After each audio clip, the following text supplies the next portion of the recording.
నమస్తే మమ్మ 30 days heart ఛాలెంజ్లో ఈరోజు డే 3. ఈరోజు వర్కౌట్ వచ్చేసి ట్రైసెప్ అండ్ షోల్డర్. జిమ్కి వెళ్ళగానే వార్మప్ కంప్లీట్ చేసుకొని ట్రైసెప్ అయితే స్టార్ట్ చేసామా. ట్రైసెప్కి ఒక 3 వేరియేషన్ చేసా. ట్రైసెప్ ఎక్కువ కేబుల్స్తో ట్రైన్ చేయడానికి ట్రై చేయడమా.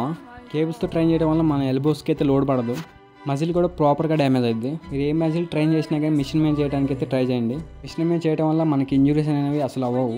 ఏ వేరియేషన్ చేసినా కంట్రోల్ వెళ్తూ స్లోగా పర్ఫామ్ చేయండి. ట్రైసెప్ కంప్లీట్ చేసుకొని షోల్డర్ అయితే స్టార్ట్ చేశా.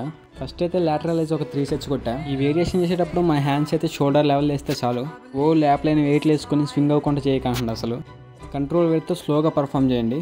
ఈ వేరియేషన్ చేసేటప్పుడు మన ఎల్బోస్ అయితే కొంచెం ముందుకు వచ్చేటట్టు చూసుకోండి. షోల్డర్స్ మరీ స్ట్రైట్గా పెట్టకాకండి. వర్కౌట్ కంప్లీట్ చేసుకొని ఇంకా చిన్నగా రూమ్కి అయితే వచ్చేసా. చూడండి మా బాడీ కండిషన్ అయితే ఇలా ఉంది. ఈరోజు బైసెప్ మీద కూడా వెయిన్స్ వస్తున్నాయి మా చిన్నగా. ట్రైసెప్ కూడా బాగానే ఉంది, అనుకునే లాగా కాకపోయినా మాదిరి అయితే ఉంది. షోల్డర్ కండిషన్ అయితే ఇది మా రోజుకైతే చేంజెస్ అయితే వస్తున్నాయి చిన్నగా. చూద్దాం ఈ 30 రోజుల్లో ఎంత చేంజ్ వచ్చిందో బాడీలో. ఇక ఫ్రెష్ అయ్యి హడావుడికి కాలేజీకి వెళ్తున్నాము. టైం అసలు సరిపోవట్లేదు. డేట్ అయితే బయట నుంచే పెడతారని రన్నింగ్ స్టార్ట్ చేసినాం. ఈవినింగ్ రూమ్కి వచ్చి ప్రోటీన్ సోర్స్ కింద మిల్లీ మేకర్ తీసుకున్నాము. దాంతోపాటు ఫైబర్ అని కూలెంట్ కూడా తీసుకున్నాం. ఇంకా డే అయితే ఎండ్ చేసినామా. ఇంకా